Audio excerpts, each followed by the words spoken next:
Okay, hello everybody here, and hello also all the nerds that are watching us on the live streams and all the people at home that cannot come here. We are four people who have done a fun project, and my name is Felix. There's Tillman, Georg, and Mark, and we would like to show you the results of our fun project, which is taking over the Storm Botnet. Okay, so there are some critical things about the laws, you know. So we can't really show you here how to take over the whole botnet. We would even get in trouble if taking over one single machine if it's not our own. So we can only demonstrate this with our own machine, but we can assure you this is really working in the real Storm Botnet.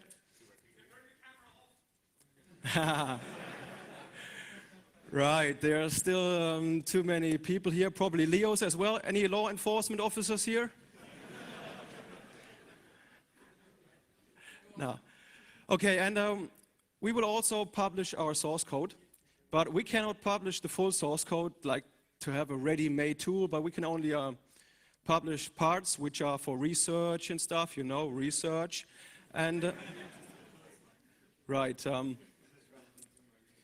Okay, and because we have done the work all together, we have also split the talk, and Georg is starting with a short introduction, and then every one of us is giving some details about a specific part and how we all did it. All right? So have fun.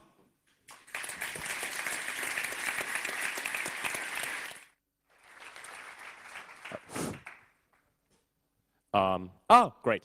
So, hi everybody. I'll be starting with a very brief and high-level introduction to the Storm Botnet. Actually, Storm is the most known name, but there's a lot of different names for this malware family. So there's PCOM and I don't know how to pronounce the others in English, but there's a lot of names, as you can see on the slides. And this threat was actually first seen somewhere in summer 2006, so this is not so new. Back then, in 2007, the estimated size was 500,000 to 1 million infected computers, which is actually in botnet terms not so huge. So there's other big botnets that are still IRC based, but this one was new, and actually the 1 million host estimate was, yeah, it was very high, so people think it was lower, but this was the estimate back then. And right now, according to our estimations, the actual botnet size is below 100,000. That is the botnet bots that we saw. So maybe we don't see everything, but that's what we estimated. So it shrank. And that is because back in 2007, Microsoft used their, well, authority to all Windows XP computers with the update mechanism and the malicious software removal tool to remove 250,000 infections they counted. So this is why the botnet shrank a lot, and also this means there was at some point at least 250,000 for sure, because Microsoft counted it like this. So what does it do? I mean, there's again a technically interested person running this botnet. Some people at first thought it was the Russians running the botnet. Nowadays people say, well, they're using servers in Russia, but it might be actually Americans, because as we'll later see, it looks like they're real American cultured people. So what does it do? Well, it sends spam for profit and also for spreading. It performs distributed denial of service attacks, because either for blackmailing, but we didn't see that actually, but what we saw is if you're a researcher and they think you're wanting to reverse engineer them because, for example, you download a binary very, very often from the same IP address, you will just get a DDoS on yourself. So they're actually trying to protect their network. And then what they're doing is, of course, harvest email addresses, because themselves you're sending spam. So how do you actually get this stuff on your, whatever that is? Yeah, infection vectors. Sample spammed as mail attachments. This is not very sophisticated per se. So you have Mr. Santa Claus. This was 2007, just before Christmas. So they say, oh, download the free strip show of this nice Santa Claus girl. Halloween 2007, there was a dancing skeleton. So if you click on this, you will have a funny dancing skeleton on your desktop. Hey, do this. Then someone, this or last year, there was also invasion of Iran. So they send, oh, new news, USA invaded Iran, and here's the video, download this exit to show the video. So, but they are a little bit more sophisticated than just trusting on the average dumb user. Actually, they are linking to web pages that have drive-by exploits. So you click on the link in the email, and then you're redirected to a page that has some exploits for Internet Explorer and stuff like this. And only if they determine that you're not vulnerable to all these exploits, they send you a raw link to the simple binary. So this is how you get Storm. If you probably, the guys here didn't click on the dancing skeleton, maybe you clicked on the stripping Santa. But it's more for the average PC user that gets infected by this. Once you're infected, how does it work and what's new about it? Actually, Storm Botnet is not a classical traditional IRC-like botnet or whatever. It's a peer-to-peer botnet. So this means you cannot just go to Russia or wherever, or China, and take down their command and control server and say, bam, your botnet is gone. This is what law enforcement is doing all the time with other botnets. But this one actually uses a peer-to-peer network for communication, and you can hardly take down all 250,000 or more Storm nodes per hand and say, now the botnet is gone. Yeah, Schäuble could, of course.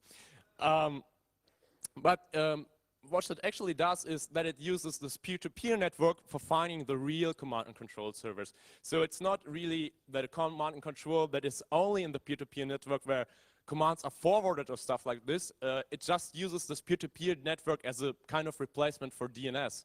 So once a storm worm tries to find new commands, what it first does is it goes to the peer-to-peer network, it bootstraps, we will see more about this later on, and ask, where can I find a command and control server which gives me these commands? And then, as you can see here, it's somewhere, it routes a query through the network based on a specific hash, and then some node knows, oh, the command and control server is over here, and then it initiates a second command and control connection that is TCP based actually to a node that can tell him these are the updates. So the actual commands are not sent via the peer-to-peer network, but they are sent via a custom TCP protocol that contains certain command strings and how to behave. So it's not fully peer-to-peer, it's not so super sophisticated. As we see, they actually reused a library that will be explained later on for the peer-to-peer stuff. So what they did, they took their existing stuff and just replaced DNS by this peer-to-peer network. Okay. This is old stuff, actually, Storm. I mean, as you see, it's 2 years old, and as it was new, many researchers got interested. So why did we care? I mean, this is boring stuff on the first sight. Well, actually, there was, except for Joe Stewart, who presented on this on Black Hat, that is what we know of course, there might have been more at various antivirus companies, there was no real deep reverse engineering on this, because it's heavily obfuscated. It's C++, multi-threaded. Even if it wouldn't be obfuscated, it is a pain in the ass to debug this whole beast. So what people did is they just ran it in a VMware and looked like what it behaves. So this is the reason why a lot of the initial research was very fuzzy or just plain wrong or not very accurate, because people just took a sandbox, ran it in there, and did some dynamic analysis. And what we did, or what mainly Felix did, is the manual reverse engineering of the malware. And then we developed a solution to then overtake the botnet from the findings. So our new findings, just as you see, what we did, or what Felix reverse engineered, is first the generation algorithm for the CNC lookup hash, because others just ran it in a sandbox each day for 32 times or even for 200 times to find out what to search for in the peer-to-peer network. We just can give you the algorithm now. Then how are these command and control hosts encoded in the search results? Because it's not just IP as a string and then the port or something, it's actually encoded there somehow. We can tell you how that is encoded. And then how does the command protocol work? People just ran it in a virtual machine and said, oh, this is probably an update because it contains an URL or something like this. The reverse engineering now shows you what commands are there actually. And then there's a challenge response. I mean, you could tell, okay, this is probably a challenge response, but you could not actually authenticate to a real command and control server because you didn't know how the challenge response algorithm worked. It's actually boring sort, but you need to know that. How does the update command actually work and how to update? And then what we then did is we built a disinfector. So we don't want, if we can overtake a storm node, we're white hats of course, we also want to disinfect it from Storm. So we wrote a simple disinfector that terminates the running instance of Storm, which is not so easy because it injects itself into services access, so you cannot just use terminate process for it. And then also removes the on-disk binaries of Storm. Yeah, and actually we have working implementation code that is going to be released later today, that, for example, hash generation C. And this is our only pieces of the puzzle that are going to be released today. And later, maybe we will even release something more. Let's see. Or someone else will put it together. We don't know. And that's what we did. So what was very funny during this research was actually tracking the trackers. Because if you look into the peer-to-peer network, you see some peers are highly active and they do some eye-catching stuff. Because if you look at the hashes here, they're largely the same and they only differ in the first byte. So why does somebody do this? They flood the network with search requests. The reason is they wanted to enumerate all peers in the peer-to-peer network to see which computers are infected, but the way they did it, instead of passively listening but actively pushing a lot of requests, was very, very noisy. So here are a couple of universities that actually made their hosts very visible. There's the University of San Diego. There is the Georgia Institute of Technology, the University of Michigan, and then the University of Mannheim, which just very easily revealed which hosts are crawling. So, I mean, if I would run the Storm Botnet, I would just have DDoS these computers. And then also the Institute IRICOM was, as I know, used the connection of the University of Mannheim to do the same research. So they crawled this peer-to-peer network. And yeah, I would have done it more passively, maybe. But yeah, that's up to them actually. So these are some interesting host names, just by the way. So how does this whole peer-to-peer stuff work? And let's get some peer-to-peer theory about this from Mark. So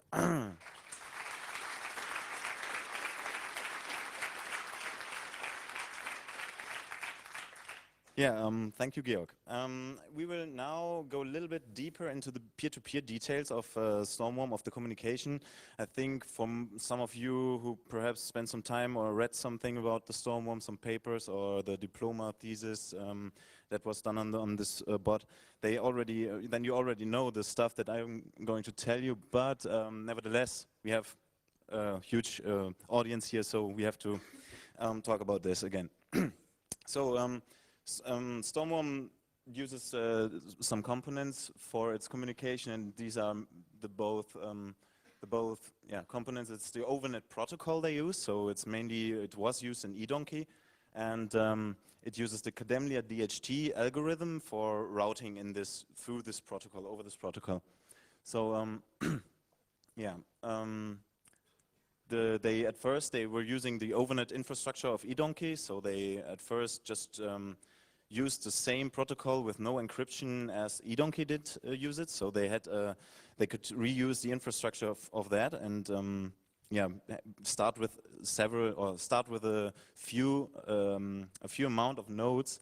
Yeah. And they didn't have to have a huge network where routing is perfect at the start. And then later, when they had enough nodes, they changed to use encryption, to the usage of encryption. So they separated their P2P network from the eDonkey network, and this was done by simply using a static SOR key that is in the binary, in each Stormworm binary. And by this, they encrypted they just stored the packets, and so normal eDonkey nodes would not be able to recognize the packets that are coming, and so they have a really separate network. And you can be sure that if you get packets that are encrypted by this SOR key and you decrypt them and look at them and you see the bytes. Yeah, we see this on the next slide, I think. No, not on the next slide, but yeah, then you can be sure that this is a Storm node really that you are getting packets from. So the second thing is the Kademlia Dht algorithm. Just here's a slide for a short overview over DHT. So DHT is a distributed hash table where nodes and content are identified by hashes. So it provides some means of routing and finding content or other nodes through searching for some specific hashes. And these hashes are, we have this on the next slide, are of 128-bit length in this Kademlia Dht algorithm. So you have a structured key-based routing, and then in a DHT, each node is responsible for part of the key space. So if you want to place some content there, then some node is responsible for that content, and the lookup will end up, a lookup for this content will end up at this node, and this node then knows how to retrieve the content. And this is the same, or this technique is used by Storm. Yeah, this is a cool stuff because you can efficiently search in this network. You have a search complexity of log n if you use a storage of log n, but that's probably just a fact for you here. Yeah, Kademlia is this DHT routing algorithm, 128-bit identifiers for nodes and content. And it uses XOR as its distance metric. So if you want to know how far away are you from a certain hash or from a certain node, then you just XOR them, and then you have the most significant bit that differs is the XOR distance then. This is really important because, yeah, as you will see later, this XOR distance metric and the DHT, how it is working, is the basic or the first step in our attack, and the first step that is, yeah, kind of vulnerable so that we can use it and exploit it. Yeah, if a node wants to join the network, then it needs to bootstrap. Every Storm node knows some nodes in there's a peers list in the binary itself, so they know some nodes that are probably up when a machine is infected. So then it connects. Yeah, it sends messages to these nodes. We will see the specific messages in a few seconds. And then with these connections, with these bootstrapping methods, it populates its routing tables. And these routing tables, they have in Kademlia, they have 128 buckets. So we have 128-bit identifiers, and one for each distance you can have from one hash. You have a bucket that you store some nodes of that specific distance in. So if you want to look, I think we have it on the next slide. I'm a little bit too fast here.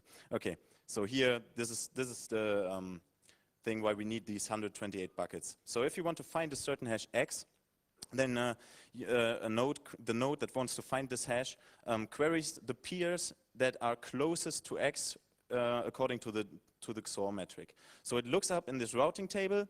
The hash I want to find is of distance, whatever, 100. So I look in my bucket 100 if I have some nodes in there. If I haven't, I go some buckets away, and then I choose other nodes. But basically, I want to send my queries to the nearest possible nodes.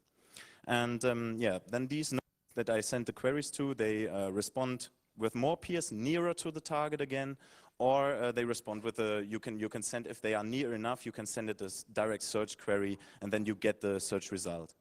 So by this algorithm, it is ensured that each iteration will find nodes closer to the key. So it actually, yeah, will not go into an endless loop or whatever. Yeah, this is a little example, a little yeah.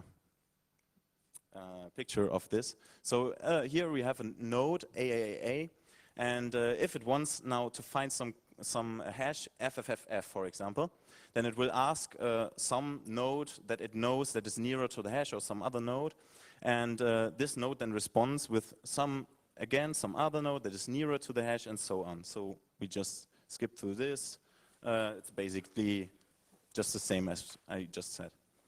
So in the end, it will end up at the node F000, and this node will probably, yeah, in this example, it is near enough. So then this node is can tell you where to find your content. Yeah, and then this is the search algorithm. So this is basics of DHT. This will be the basics of DHT, and now some deeper insight into the protocol itself. As it is overnet, it uses UDP/IP, and each message starts with 2 bytes. It's the hexadecimal 0xE3. This is the eDonkey magic number for messages, and then there's an opcode of the message, and we have different message types, as we see in the next slides.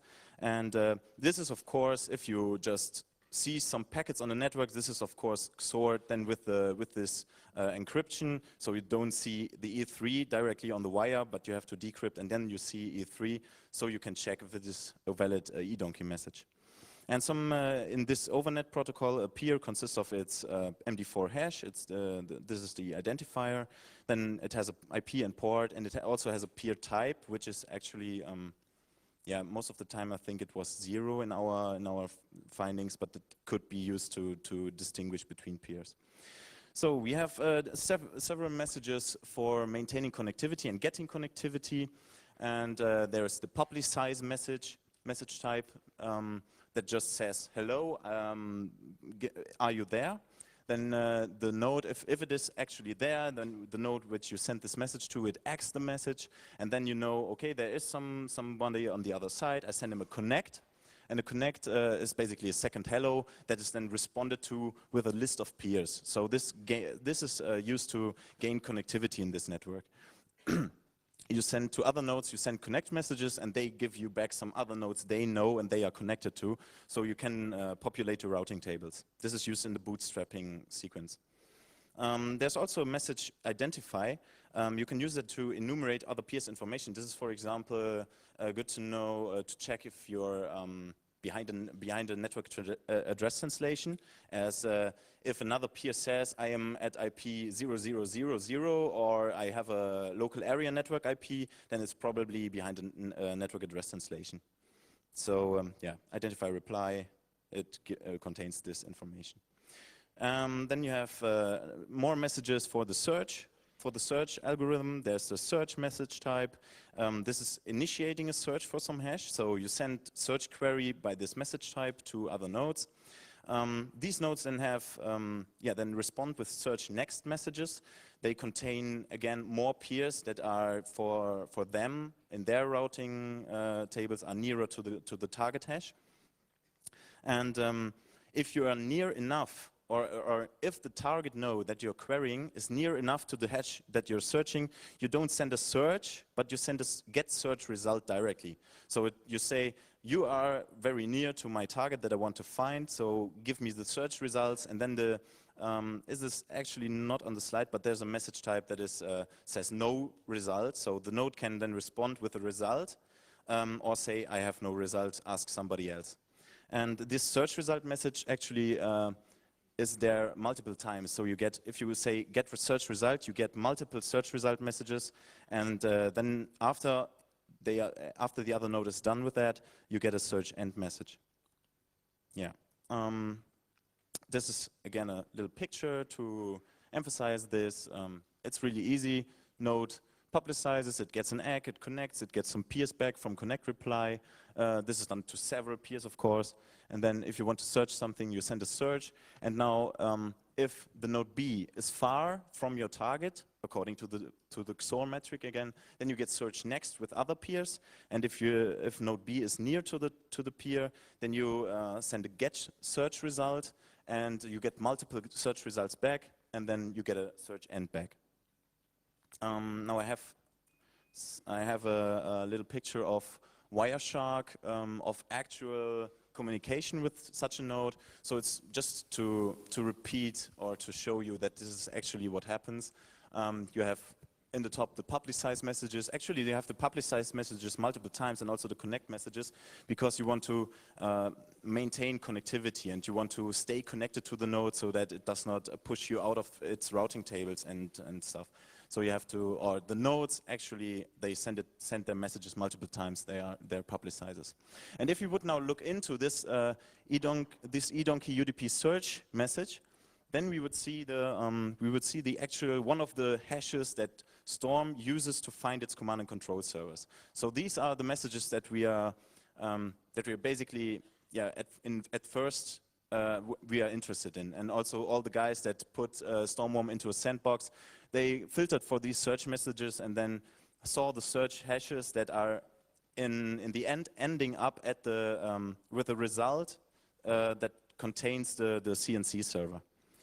And this as Georg already said, this the search hash that Storm actually searches for is generated in a kind of obfuscated fashion in Storm. So nobody, the people put the Storm into their sandboxes and didn't reverse engineer it, but we did, and we can give you the code for that. And this is cool to monitor it, and also this is important to our attack. So now the interesting part, probably for everyone, the cool things. The vulnerability is, the first thing of the vulnerability is the possibility to do a Sybil attack in a DHT network, in a DHT routing. So you can, because of the fact that nodes try to route their search queries to the nearest peers to the search target, you can through the Sybil attack announce yourself to a specific node that you want to intercept search queries from. You can announce yourself with a hash that is really near to the target hash that it will search for. So if we know node B, the Storm node will search for hash F or FX, and we say we are FA, then it probably will send its request to us. So yeah, this is the first thing that is important. Yeah, the second thing is that the command and control server, it's encoded in the search result, and this was, yeah, as we know, not reverse engineered until now. So Felix spent much time in the code and in the assembly, and then he found out how actually the search results can be decoded into the command and control server port and IP that we have to connect to. Yeah, and this also is for our exploit and for our overtake. This is really for our takeover. It's really important because we can, if we intercept search queries, we can give them back search results that actually give them not the real command and control server, but give them our command and control server, and we can lure them into connecting to us instead of connecting to the real command and control. Yeah, and the third thing, we already said that, but so Storm searches for 32 pre-computable hashes per day. This is missing here. It's actually dependent on the time. So these 32 hashes, they change with time. So you have to, each day you have different 32 hashes, but they are pre-computable, and we can just do code a little C program, and we actually have that computes these 32 hashes, and then you can search for these hashes to monitor, or you can announce yourself with hashes near these 32 and then intercept all the search queries and give them your own command and control server. This is important to mention because if you normally would like to intercept the search queries in this network, you would have to introduce 10,000 or more to the power of 16, I think, was mentioned in some talk, nodes into the network to intercept all search queries over the network. And this is certainly, yeah, for a takeover, this is not really cool because you don't have that many, yeah, this high bandwidth and this many machines. So we don't need that. We just, yeah, can use these 32 hashes to put ourselves in the place for interception of the search queries. And this can be done with one machine and one single script or process.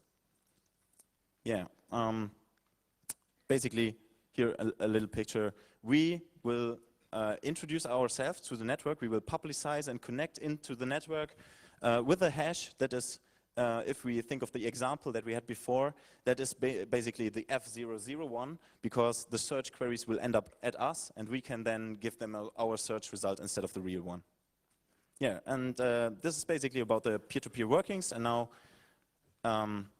yeah, the interesting stuff and work to in yeah, scope of reverse engineering taught by.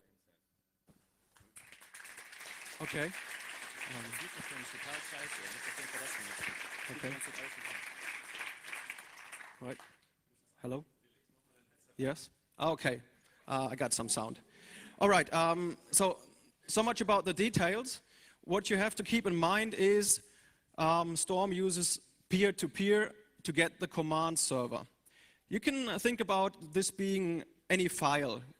The files are represented by hashes, as Mark said. So if you hear the term search hash, you can think about your favorite peer-to-peer tool and a search for any file like my favorite porn.avi or whatever, right? So there's one thing about our source code, because all the stuff is already implemented, you don't have to re-implement it yourself. And those guys have used the cat-c library. Anybody here a developer of the cat-c library? Lucky you. Because I've reversed the library and found out that it is cat-c they are using. And then I said, wow, this is cool, so I can have a look at the source code. But actually, it was easier to look at the binary than the source code. And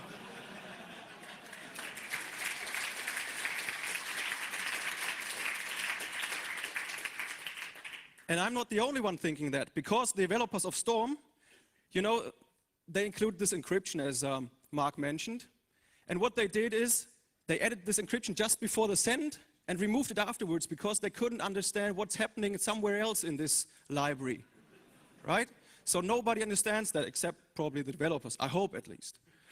Okay, I'd like to show you some details about the reverse engineering. If there are people here that are into reverse engineering, some of the stuff is not so new, it's just standard, but my motivation is to get people into reverse engineering that are not already, all right? So if you find all the stuff interesting I'm telling now, come to our workshop tonight and we can show you a little more tricks, all right?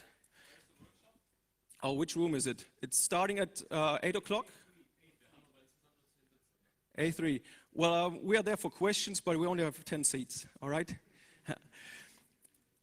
Okay, the first thing you need for reverse engineering is best to have something that you can run in a debugger or disassembling program. My favorite is IDA Pro, as is the favorite of many other people.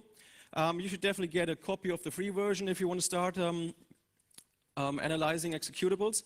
And the debugger is crap, but what's cool is browsing the executables.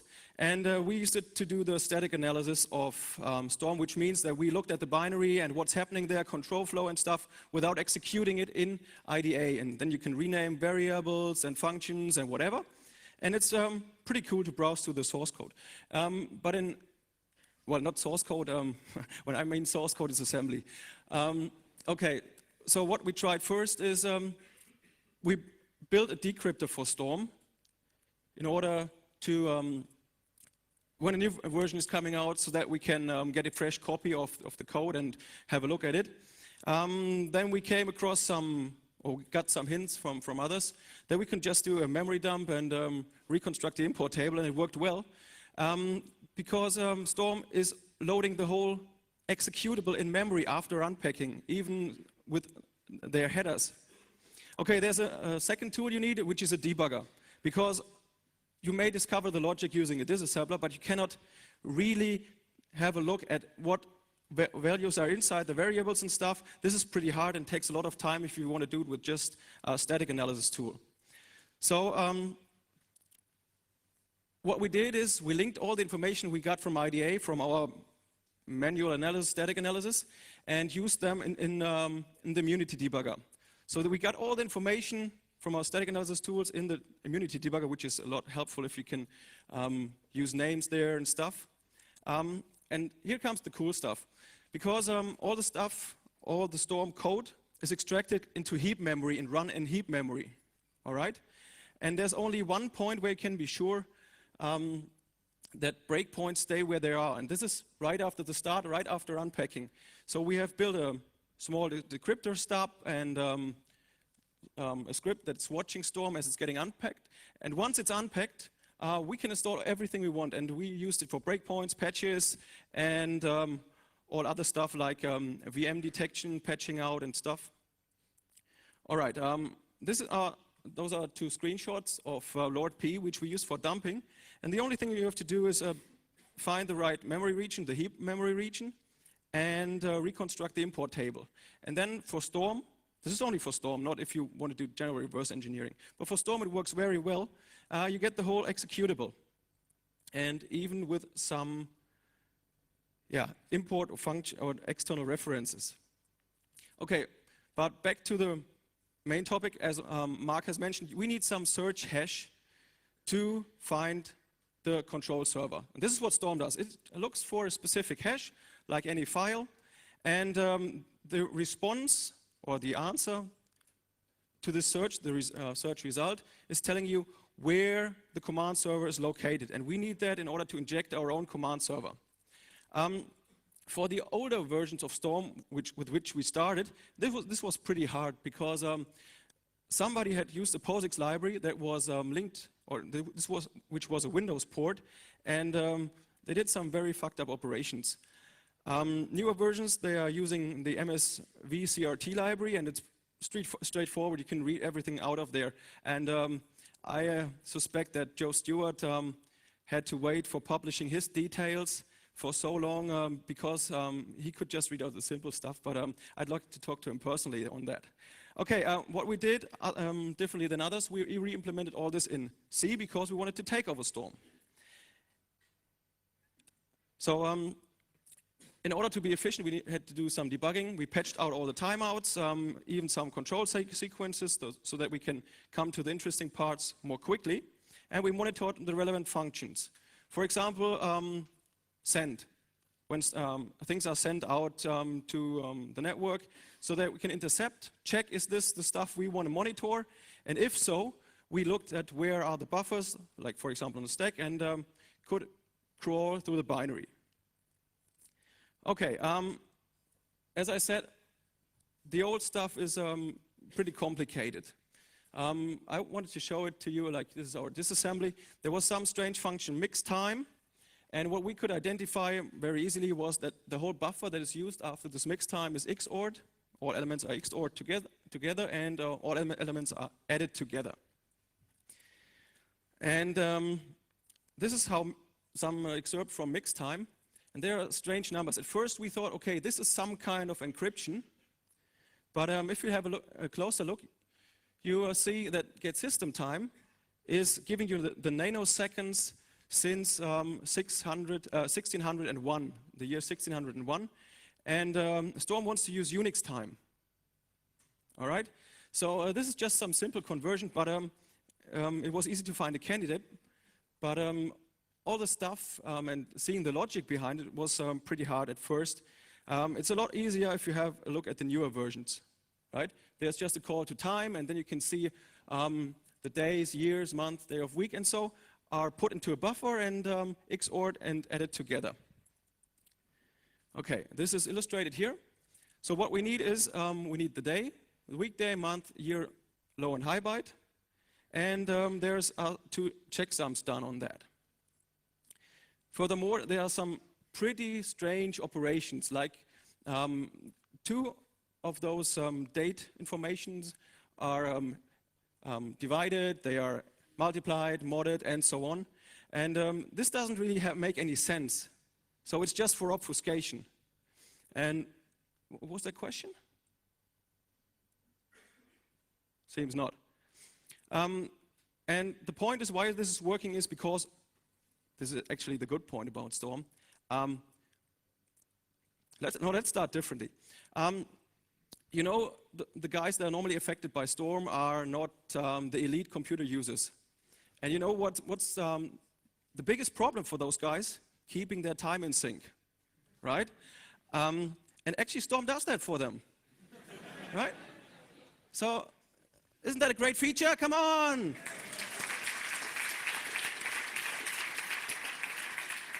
All right, and Storm has to do this because the hashes have to be the same for all hosts across the world, right? And they are all getting the GM time, which is the same for all hosts in the world. And so all hosts for a specific day have the same hashes. Then you take specific information, do some stupid integrity checks like XOR all the elements, add all the elements, which is just some obfuscation, and some other strange stuff. And at the end, you use a static XOR key to encrypt the stuff, all right? If this is really encryption or not, I'm leaving this to you. Actually, it's a symmetric key encryption, but it's not very valuable. All right, as mentioned before, there are 32 different, and this is because of a random value that's at the end added to all those elements. And that's the whole magic. Here's the C code. As mentioned before, no need to take out your notepads and write it down now, because we are publishing that, okay? So we implemented that and looked at where do the hashes lead. Can we have other peers connect to us because we are very close to the hash? And what about the hash results? But the problem was at that point, the hashes didn't lead to any hosts we knew, right? So there were the search hashes which we could answer. We could be the closest, the best ones close to that hash. So we could practically say, we know where the file is that you need, all right? If the file is similar as the command control server. Okay, so what we found out is that there is no correlation between the result that gets returned after the search and the actual command and control server that is used. So there must be some information in the result that redirects all the bots to some other server.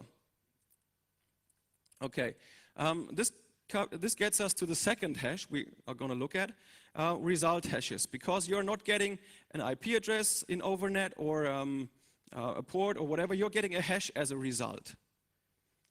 And so we had a closer look at those hashes. And in order to get some useful information about those hashes, we used a debugger and did some data flow tracking on the static part to find the position, to find the function inside the original Storm where this stuff is parsed and what happens there. Once we found this function, it was maybe half an hour work or maybe an hour to get C code out of that. We had to redo it a few times because of the Cademia library, cat-c, because it's using so many threads that you get totally confused by looking at it, right? So we had to do this again and again and restart the debugger, and to be a bit faster, we patched out some timeouts that Storm is using and the control flow, which we knew could be stepped over.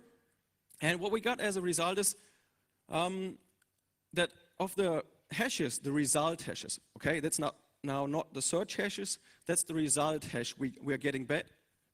The upper 4 bits are always random. They're just crap. They are not used at all. In the 0 bits of each byte in the hash, there's a checksum. The lower 8 bits are a sum checksum, all elements added together. The upper 8 bits are an XOR checksum.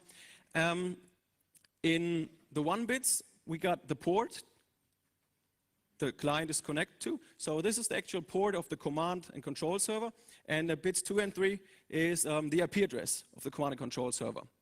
And the whole thing is encoded using the same static XOR key as the search queries. So the Storm guys implemented one static XOR key encryption and used it everywhere, right?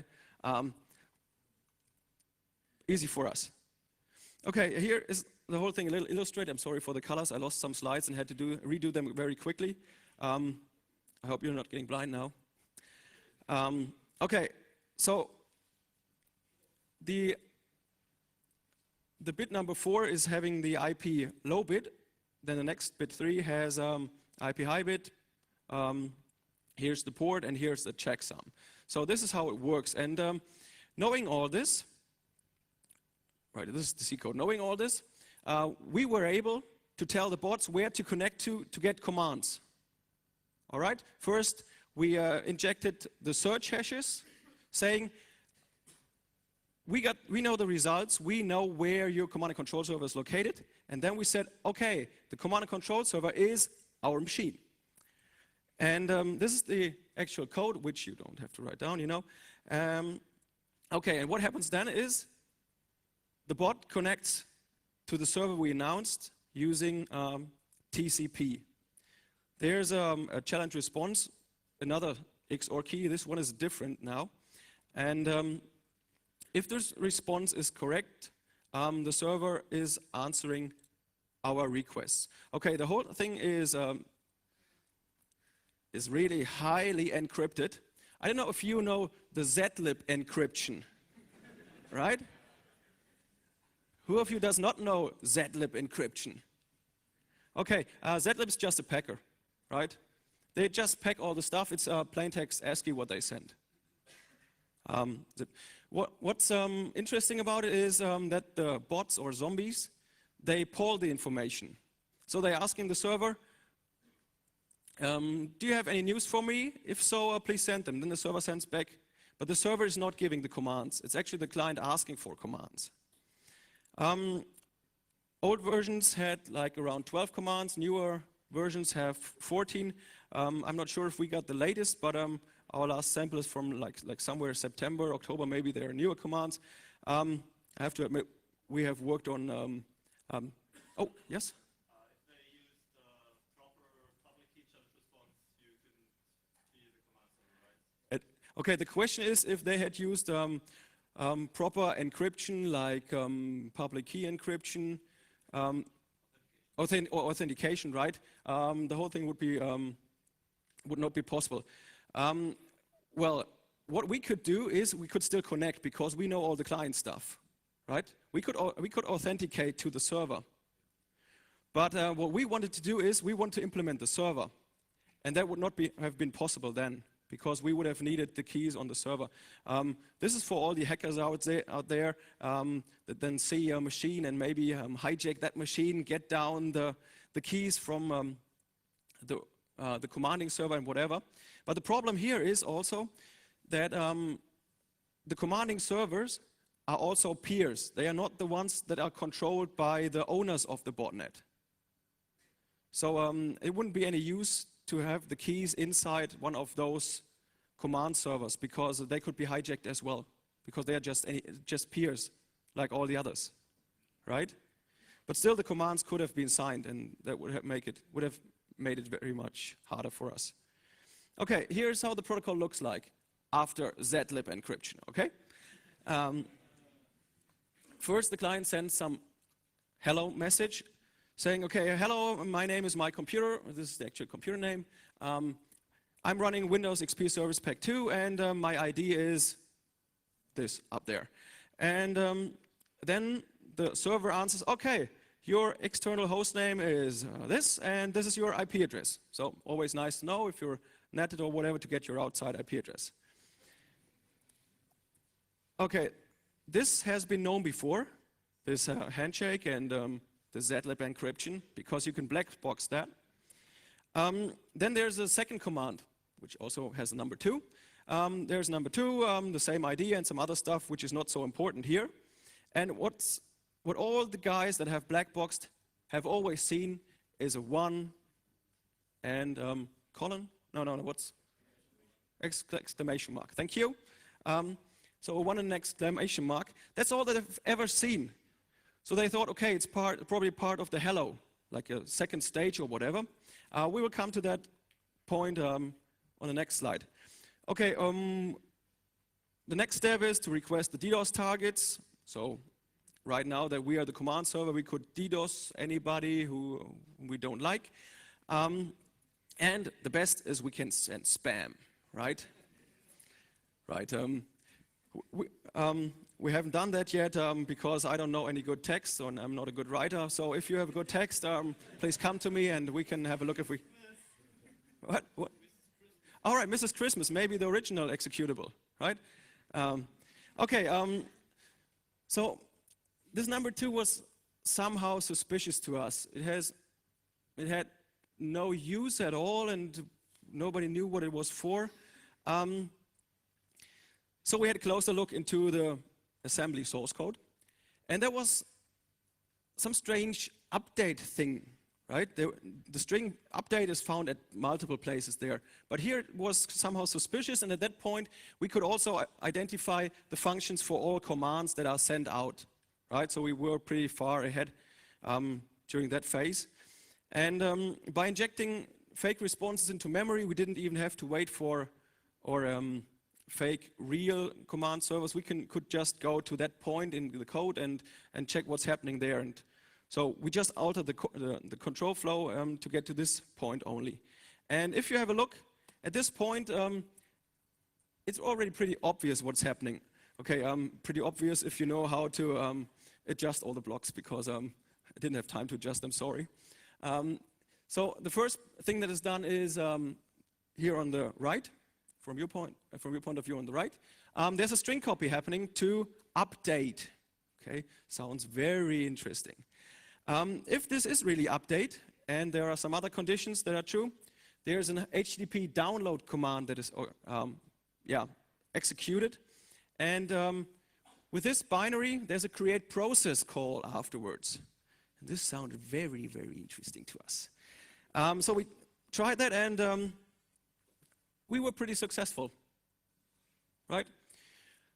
So after knowing the search hash and telling everybody we know the results to the search as you are doing, then in the results saying, okay, this is the server you need to connect to. And then when they connect, we just send the update. And this update is really run on the machine. So we could inject like any executable we wanted to into the system.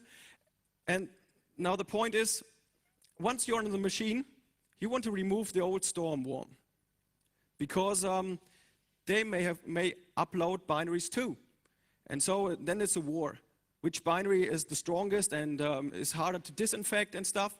So the first thing we do is when entering a machine is to disinfect it, right? Remove the old Storm worm. And, oh, there's a question? Right. You mentioned there was randomness in the search hash generation. Right. Is that like a primitive form of load balancing? Although not all the hosts would have, when the botnet was a lot bigger. Right, okay, the question was, why are those hashes really random? Well, there are 32 different hashes the bots are searching for, and if this is some kind of load balancing, that's the question. Actually,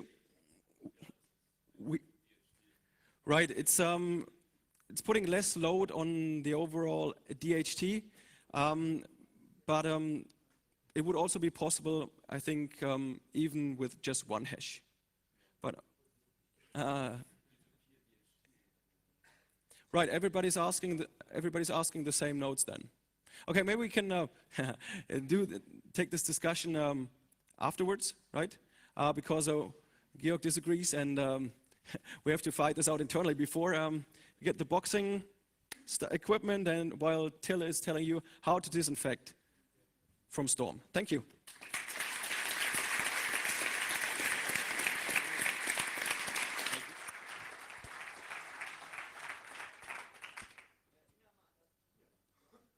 Yeah, okay, is it working?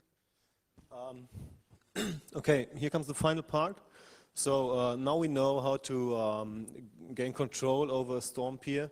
And as Felix already said, now the question is, what can we possibly send to a Storm peer and execute there? And the goal is, of course, to terminate running instances. So there might be even several instances running of different versions of Storm on one machine. The one thing we observed is that if you download Storm, a Storm sample from one of the web pages, for instance, the dancing skeleton page, if you download the Storm sample from there, you get samples with different checksums. So it's some sort of polymorphism is implemented there. I think it's not that you get a unique sample each time you download it, but yeah, it's at least we have several thousands of different samples. So what we cannot do is we cannot unpack it and do stuff with it. So our strategy is we must enumerate all processes running on the system and check whether they are Storm or not, to identify the processes which we want to terminate. And our strategy is that we scan the memory of each process, and by calling read process memory, and then perform a simple pattern matching. And then we have to be careful, because some versions of Storm inject threads into services exe or explorer exe. And in these cases, we cannot simply terminate the process, because if you terminate services exe, you terminate Windows, and this is not what we want. So in that case, we have to we have to identify the image on disk. We have to mark it so that it gets deleted upon the next reboot. And then we have to, no, this is the other case. Yeah. Anyway, we have to, if we can identify an image on disk, we have to delete it upon the next reboot. But in the case of a standalone process, we can simply terminate it. And if it's an injected thread, we need to, terminate the thread. And this is done by injecting some kind of shellcode into the code segment of the thread. I guess I have a different slide, yeah. The distinct pattern, the unique pattern, which can be used to identify a Storm thread or a Storm process is the XOR key. It is 40 bytes long, so we have a very low false positive rate as shown in the formula at the bottom of the slide. And yeah, we assume that it's safe to simply scan for this pattern in the process memory, and if we find it, we can safely assume that it's Storm. Yeah, this is the histogram of the XOR key. Georg, you made it, and I guess you wanted to show that it's, yeah, results in the few false positives. Yeah, anyway. Yeah, here's an example memory map. We see services actually with different threads. Some have a PE header, some data sections, code sections, and at the bottom there's a standalone process. And we can now run through all memory sections and search for the XOR key by, we implemented the Boyer-Moore string matching algorithm because it's known to be one of the faster ones. And yeah, so we can now identify the threads and processes which are Storm. And here is a shellcode we inject into a thread because, as I said before, a process can simply be terminated. And if you can guess which tool made this pretty graph, Marcus, you don't count, then you might be a candidate for one of the beers. What? Yeah, I mean, which tool created the dot file? No, which tool created the dot file? Yeah. Yeah, right. Okay, you get the beer. Okay, we reused existing shellcode here, which does some PEB location thing for the exit thread AP call, and then finally calls it so that the current thread terminates itself. Yeah, what we do is we spread an obflat over the whole code section of the identified thread and place this little piece of shellcode at the very end of the code section. Okay, here are the final slides. I want to say a few words about how you can actually take over the Storm Botnet. What you can do with our approach is you can take over the network from a single machine. But if you would do that, you would probably get an implicit DDoS because you receive so many connecting, overnet messages that you basically cannot handle it. So you DDoS yourself in an implicit manner.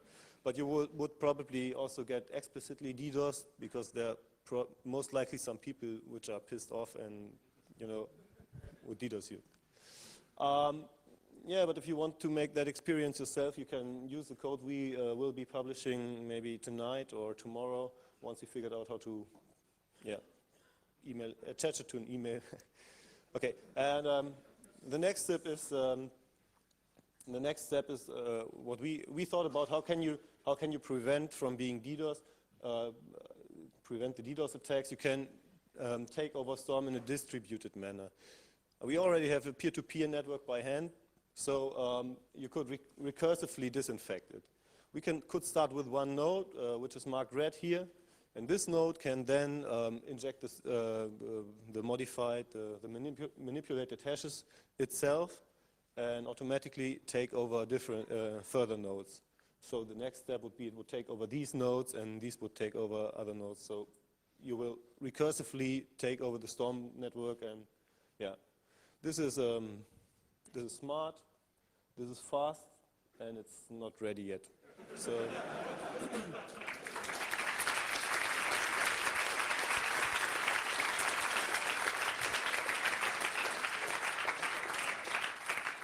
Actually, you have to blame Felix because he didn't finish the reverse engineering part, which is yeah, important for that part.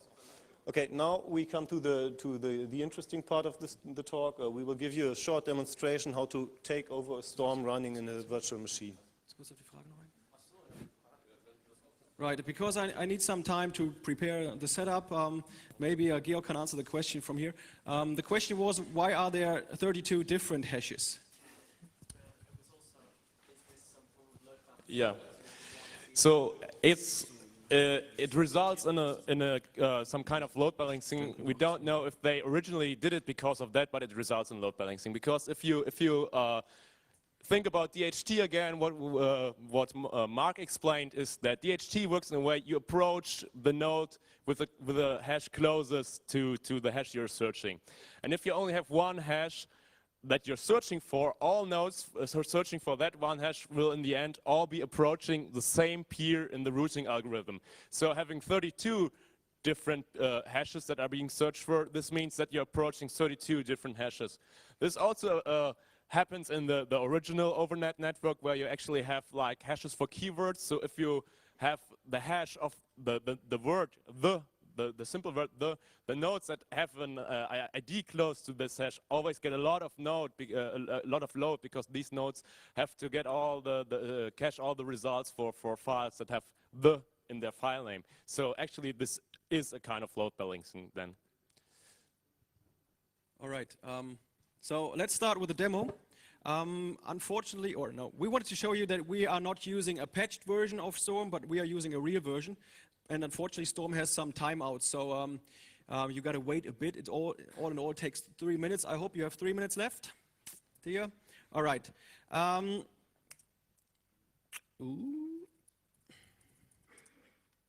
right.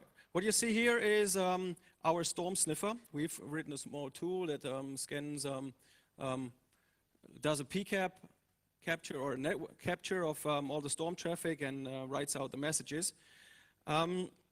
And I've already started in this window our so-called stormfucker, right? And this stormfucker is announcing 32 hashes to the peer we want to overtake. Okay, this is a test setup just for sure, but we've tested in the real Storm Botnet, and we can assure you can really take over nodes. No, this is not. I don't have internet connection. It's just a local setup. All right. So as you see, every 5 seconds, all 32 hashes are announced by our stormfucker.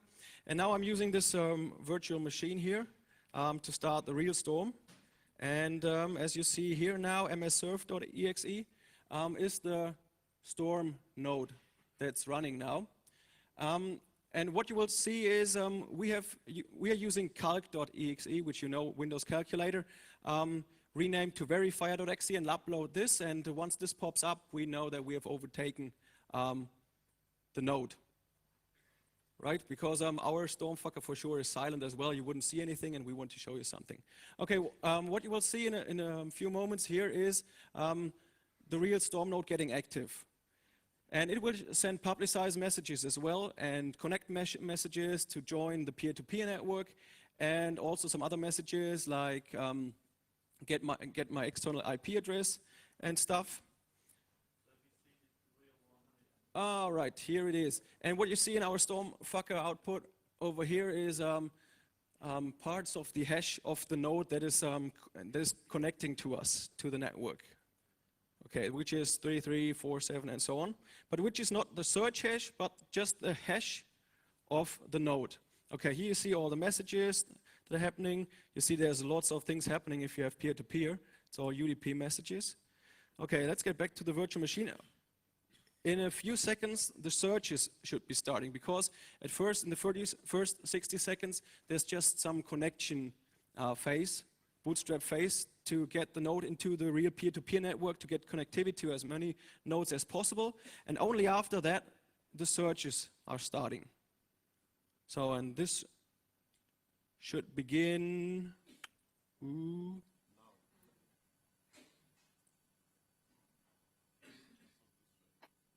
Right, takes a little longer. Actually, that's the bootstrap. Oh, okay, here we go. Here we get the searches. And because we are simulating 32 different nodes with 32 different hashes. We are getting lots of traffic and lots of search requests. And now Storm is collecting those search replies that we are sending back from different nodes. And zoop, there it is, right?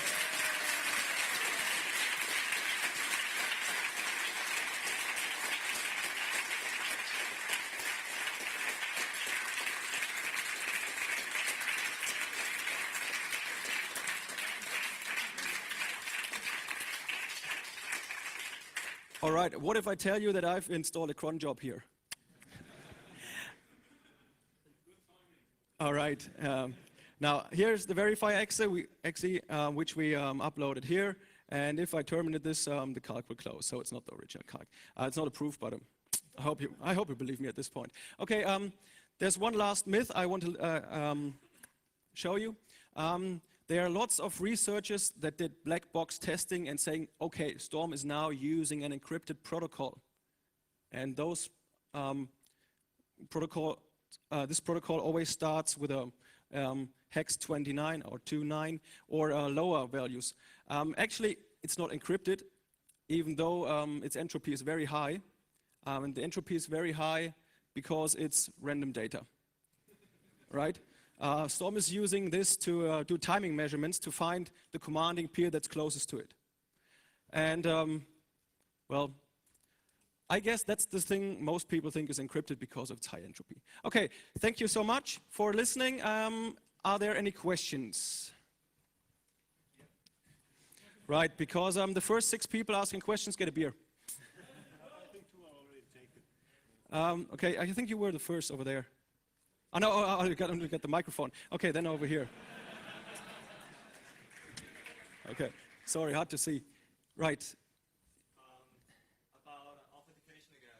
Right. If the commands were signed, then you couldn't do this, right? Right. If they were like public-private key encrypted, we couldn't do anything. Can I have? Sure. Okay. So actually, there's a lot of researchers that say there is RSA, public key authentication in Stormworm. And actually, it is believed, I mean, we didn't find anything of this. So but we didn't look at all code, or Felix didn't look at all code. But there are some researchers that say there's RSA, and the code path that is supposed to be authenticated by RSA is what turns a normal node into a controlling node. So only the Stormworm people can activate command and control nodes actually, and these then start proxying these command and control connections. But we don't. So the public key authentication is one layer above the layer we're attacking, because we're just saying, oh, we're the command control layers nodes on the peer-to-peer level. So they actually should have just signed the commands instead of signing who is a command and control server. So we could circumvent this if there's actually RSA, because we did never see it. This is just what we read on some papers. There was a question Hey there. in the back over there. Right. Hi. Terrific job you've been doing there. First of all, what kind of measures have you been taking to prevent your botnet to be re-overtaking? We haven't. Well, that's actually that's details. Huh? Right. First of all, we do not maintain our own botnet. This is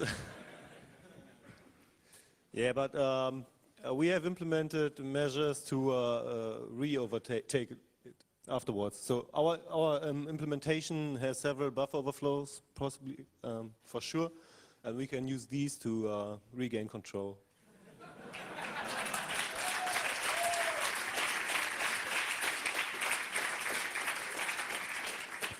So should we consider this to be a smart question, worth a beer, or yeah, come to the front and get your beer. You said earlier that you didn't think the Storm Botnet was written by Russians, but you thought that it might have had American cultural origins. Can you elaborate on that, please? So this is not our assumption. So that's, as I've said, there's a lot of research, and this was actually public research. So what I don't know who it said, but there was someone else. Most of the servers that you're connecting to actually are in Russia, but they are assumed to be proxies because the actual email campaigns, the spam campaigns, are very well adjusted to American culture. So it's believed that the physical persons running this are Americans or might be some Western-oriented, maybe Germans. Whoever, because... No, not for sure. No. How do we all know this stuff? Anyway, so because it's targeted on the Halloween and Christmas and stripping Christmas, so probably I don't know, some person from a very conservative country with conservative religion might not have chosen the stripping Santa, because you don't have Santa in that culture, Santa Claus, or some stuff like this. So they're believed to be some Western-oriented country, and yeah, maybe it's even Russians. You can't tell that for sure because they did a good job at hiding. Because that's also, besides peer-to-peer has the advantage you cannot take it down. It's also very hard to track the person that gives the commands if you do it properly. Right. Do you come forward to get your beer? Do you have any idea why they didn't use the hash of IP and port of for the nodes to generate the nodes ID, as it is common in many DHTs? Because that would circumvent exactly your attack to place yourself close to the hashes that are searched for. So basically, to do this properly, you need to know your external IP address. And to get your external IP address in the overnet protocol, you need to already have a hash. And actually, or you enumerate your local IPs, but that doesn't work if you net it. When you bootstrap your node, you're on the first contact to your bootstrapping node. Your bootstrapping node could tell you your external IP. Yeah, but this doesn't work for the... So if you design the protocol accordingly, this is okay, but in the overnet protocol, this doesn't work like this. So you would have to first send... so the message that gets you your external IP already contains your own hash, and this is then further announced. So this doesn't work. And also the other thing is that for DHT to work, you want to have a uniformly distributed hash, a ring of hashes. And if you want to have a uniformly distributed ring, and this is your only requirement, then just do it randomly. That's statistically, if you have enough nodes, this is uniformly distributed, of course. Okay. My question is meant to be serious. Is it legal to clean a host by your methods? No. Well, no, and we didn't do that on hosts we didn't own. Plus, there is some countries where it might be legal for certain persons. So that's why we are. That's why we only cleaned up our own hosts. All right, but it's working.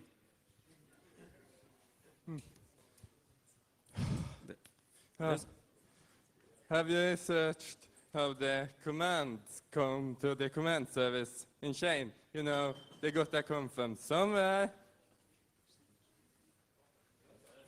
Sorry. You have command service, but where do those service get the commands from? Right. We are still reversing on the full thing, right? But you can be a potential command server if you are not network address translated, right? And if you're not network address translated and you know any other command server, you connect to this command server, telling him that you're not network address translated, and you open some specific ports on which you can accept commands, right? And we suspect that those information are propagated throughout the peer-to-peer network too, to specific hosts, right? There are also some information from the black boxes. We are still reversing on the full protocol. Some more details are found in different black box papers, as far as I know. Not on the actual protocol, but on the network relations. Anders? Okay, I have a question. How much damage could you realistically do to the Storm Botnet? I mean, what percentage of nodes do you think you could destroy if you just attacked now? And why wouldn't you do that? Could you stand up and raise the question again? Okay, so if you wanted to attack Storm Botnet today, what percentage of the nodes do you think you could take down? Yeah, as Felix said before, there's a tiny part of the protocol we didn't reverse engineer yet. So we are pretty sure that we could take over all nutted nodes, so all nodes which are behind network address translation, which is probably the majority of the nodes. Or do you want to have numbers? because that's the problem. The size of the Storm Botnet varies a bit, right? I think the largest we have seen is like 40,000 nodes, right? Yeah, I think so. At once, 40,000 nodes. So we can take up to 40,000 nodes, which should be enough for any DDoS, right? Yeah, it's important to understand that we didn't implement a tracker, so we don't crawl the Storm Botnet and count peers. So we can only estimate the number of peers. Okay. Can I? Okay, so now guys, you have a lot of experience with vulnerabilities of botnets. My question is, do you plan to publish documents or paper with recommendation and security advices how to propose really secure botnet network? So to write your own good, secure peer-to-peer botnet, well, I have to be sure I'm not getting into 202C, the German paragraph here. Use public key authentication. For example, if you would strip down OpenSSL and compile it for Windows, ECC public key encryption is only 50 kilobytes more to the binary in theory, probably. And also, don't use DHT actually if you use an unstructured peer-to-peer approach, because you just want to flood out. And also regarding one of the earlier questions, why or about the legality and the legal aspects of that. If we push out the code for all the parts that were missing until now in the research, and we push out code to overtake a node, then yeah, perhaps there's some more gray or black hat guy who would clean up the botnet or whatever, do whatever with it. But yeah, we won't take over the botnet. So. Yeah. So if we release the cleanup code and the distributed cleanup stuff, maybe someone else pushes the button, but we won't, because it's illegal in Germany, and even the releasing the code with all pieces is illegal because of the infamous 202C. So. Because you can take over a computer with this, so we won't be releasing only bits and pieces, and someone else has to assemble this. But maybe someone else will post it to the mailing list in the following days, who knows? So much for the disclaimer. Yeah. How long did it take to use the whole research, and especially the part of reverse engineering? So the question was how long it took us. How long did it take? Yeah. Okay, there's a great new law in Germany which is called parental leave, and you get paid for that. And I had some time because, yeah, and let's say it took us about 2 months to get through like 80% of the code. Yeah, we actually started doing this in April this year. But the summer was hot and we had different things to do, so yeah, I guess we did the final parts of reverse engineering right here in the hack center downstairs. Right. Yeah.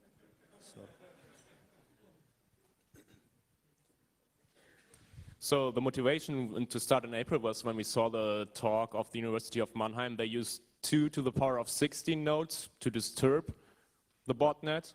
We said, okay, we can overtake the whole botnet with just 1 node. This was our motivation. This was, I mean, I think it was last year on this Congress, and in April we saw the talk, and then we said, maybe we can do better. Yeah, but it's definitely orders of magnitude. Is definitely more weeks than months, and definitely not years. So it's not that hard, but it's you have to dig deep. So.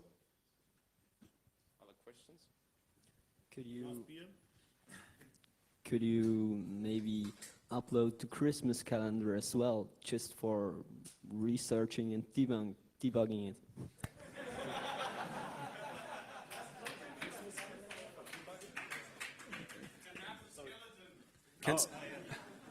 Yeah. Samples are available from what is it called? That one site, you know. From the San Diego University, I guess. There's some site, just Google for it. There's a site that has a lot of malware binaries if you just register, which is kind of unethical if you ask me, but you can get it from there. Thank you. Yeah, we unfortunately lost a wiki in the meantime. We we documented all our stuff in a wiki and put PCAPs there and samples and IDA files, but we lost it. Otherwise, we would provide it to you, but yeah. Now you get the code. Other questions?